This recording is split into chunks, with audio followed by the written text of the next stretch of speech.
BTS are back with a Japanese album. How have you not heard about this? Are you silly? This is Face Yourself, following on from Love Yourself. And yeah, let's get into it. We're reviewing it. This album is mostly a bunch of their Korean songs that have been remastered for the Japanese market. Obviously they've been re-recorded, that sort of thing. This is a very common thing that seems to happen. Korean groups will re-release some of their best songs and put it into a Japanese album. I've seen loads of groups do it. And BTS, this is their third Japanese album, I believe. Anyway, they've essentially collected about 7 of their best songs from the past 2 years, and you know, put them all together on this one album, re-recorded them, and then there's a couple new songs dotted in there. Now, I'm not going to talk about those old tracks that have been remastered and stuff too much. There are a couple points I do want to hit on, but I'm mainly going to be talking about the new tracks. Starting off with the intro track. The name is Ring Wanderung. Sounds kind of German. That was my impression anyway. This is sort of like a remixed intro version of Best of Me, which was their song off Love Yourself. And it's weird. It works as an intro track to Best of Me, because Best of Me is the second track on this album. But as you know, if I was listening to it on its own, I would never choose to listen to it on its own. It's a little, I mean, essentially it's an intro track to Best of Me. And I'm not a big fan of Best of Me, most of you will know that. So having this intro track there, it sort of makes it more of an intro track to that, and I feel like they could have done something slightly different. But overall, it's nicely produced, a little bit disjointed and airy, but overall it's a fine intro track. The Japanese version of Best of Me really doesn't change all that much. I don't like the production. It's so dull, it's so ham-fisted, it's so lazy. Still some good vocals on there though, so yeah, whatever. It doesn't really sound that different with Japanese. There doesn't seem to be any really noticeable changes with the instrumental or the vocals. The Japanese version of Blood, Sweat, Tears has been around for ages. I like it. It doesn't sound that different, but it's got a nice tune. And the main part, you know, the chorus of Blood, Sweat, Tears, which I love so much, sounds the same. So I don't really have much to criticise there. It's a good track. I love Blood, Sweat, Tears anyway, so yeah. Then we move on to DNA. I have listened to this Japanese version a fair few times. When they released Not Today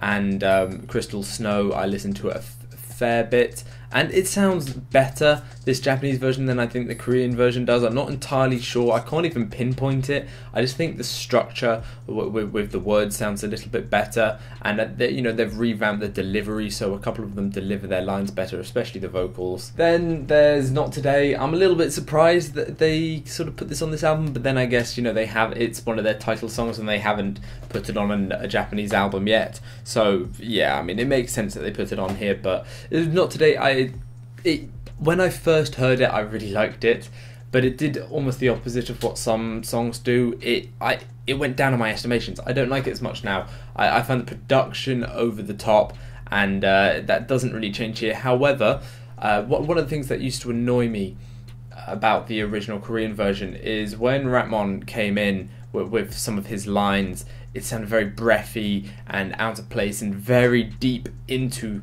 the instrumental, whereas now they seem to have revamped that. He sounds much more full-fronted. He's got a deeper tone to his voice, and his delivery's changed, and it sounds a lot better. So I would like to point that out. Then, of course, Mic Drop, the Japanese version. It sounds weird. It just sounds weird to me listening to it in Japanese, more so than any other song. They changed quite a lot because it's such a lyric heavy song. It sounds so different, especially the chorus. So yeah, it's a little bit weird, but still sounds good. Then we have the first real new song other than the intro. This is Don't Leave Me, my lord.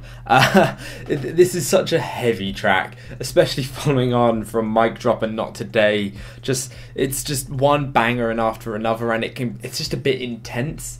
That's what I found. So by the time I'd finished Mic Drop and Don't Leave Me came on, I was like, okay, this is nice, got some interesting vocals at the intro, and then it just hits with that heavy electronic hook, and you're just like, Jesus Christ, I needed a vocal track there. I really needed just a smooth vocal track like Krystal Snow in that portion. It just hit me a little bit too intense.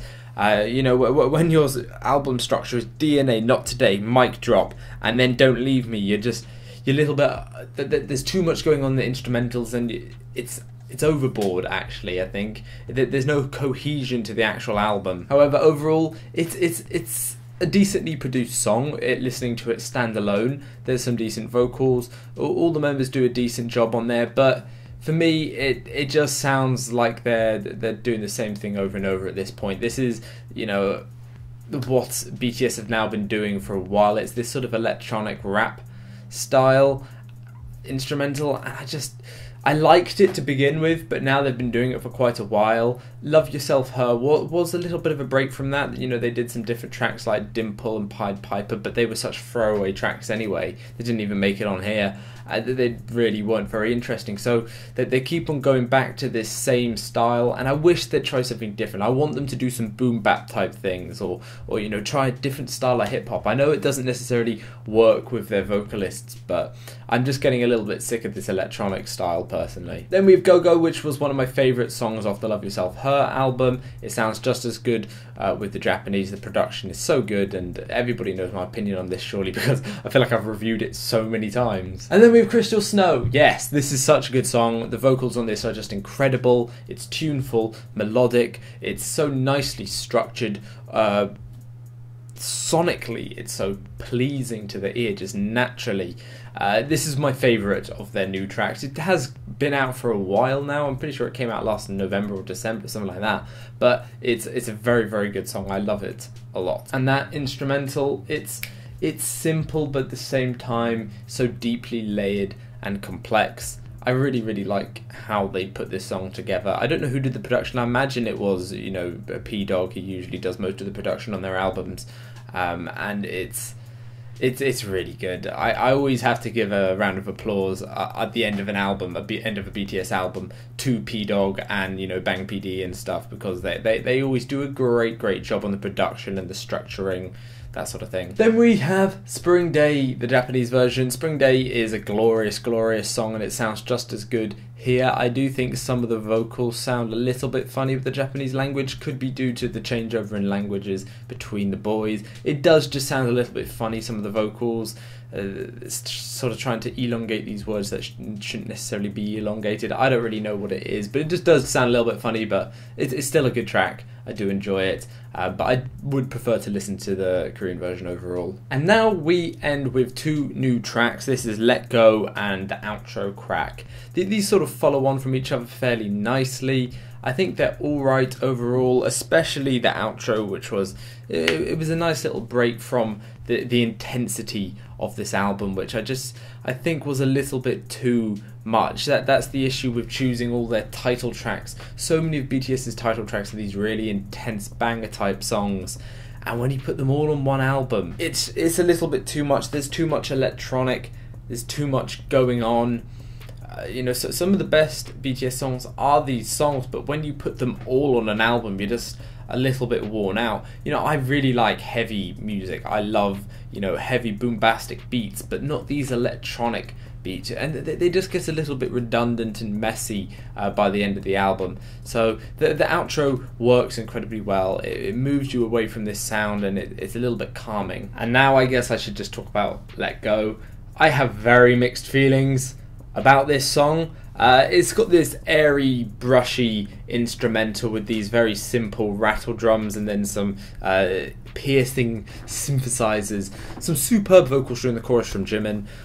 But overall, the song, it's just a bit tacky. It's a bit tacky and forgettable. The production is average at best, and it's certainly not one of BTS's best songs. And it is a nice break from the rest of the album. But those ear-piercing synthesizers, they just sound so tacky and tinny. Really, really not impressed with what they did on this track. The members all did a decent job with delivery and vocals, but overall, definitely not my favourite track. Krystal Snow was my favourite of their new tracks, I think. That was my favourite, and I really do like the outro Crack. The vocals on it are great. I'm pretty sure V does most of them. It sounds really great because he's got this really lovely, deep, airy voice. I think is he a baritone?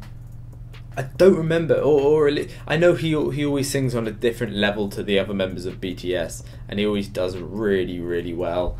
And it sounds great, and it's such a nice, calming feeling. It's different to Blue Side of J-Hope's mixtape, but I get that same feeling where it's sort of a wind down. That hasn't been the case with a lot of BTS's other outro tracks. You know, I think back to House of Cards, which was one of the most grandstanding songs. Well, it was a superb outro, but and also you think about Wings. That outro was still like a really heavy track in a way, but it's so calming and smooth. Overall, with this album, I like all the songs on it. That's what's weird about it, other than Best of Me and maybe Let Go, but I wouldn't say I dislike it by any stretch. You know, I like all these songs, but putting them together on one album, I know why they've done it. They're their bangers, they're their big tracks and their title tracks that they're putting over into a Japanese market. They do well as singles, but putting them into an album, it just doesn't feel very cohesive. It feels a little bit too intense for me. I was all over the place when listening to this song because I could only do it a few at a time. I tend to listen to albums all the way through. I don't click on a couple songs and go through those. I listen to albums all the way through, and I couldn't with this one. It's too intense. There's too much going on. I like BTS albums where I can just flow through, and there's just this smooth transition between all the songs. Here it was really disjointed and weird, but yeah, that's my opinion. I like the songs. That's what's funny about it. But then you just sometimes when you put together albums, you have to think about other things. But yeah, I'm sure this is. I mean, it was in 19th in the UK charts yesterday. That was mad. But anyway, thank you very much for watching. I hope you have enjoyed. I'm looking forward to BTS's proper big comeback this year, where we get a bunch of new songs and it's a full-on album. That's my issue with these Japanese albums, is they're not real albums. They're just their main tracks that have been revamped and reverbed. Not reverbed. Remastered. That's it. and then they're put back out, and they're not proper albums in that way. And I think that's a shame. I would love for BTS to do like a completely new, fresh Japanese album. That would be cool one day. I'd like that one day. So yeah, thank you very much for watching. I hope you have enjoyed. This is going to be Ginno signing out. Subscribe if you haven't already. More videos to come soon.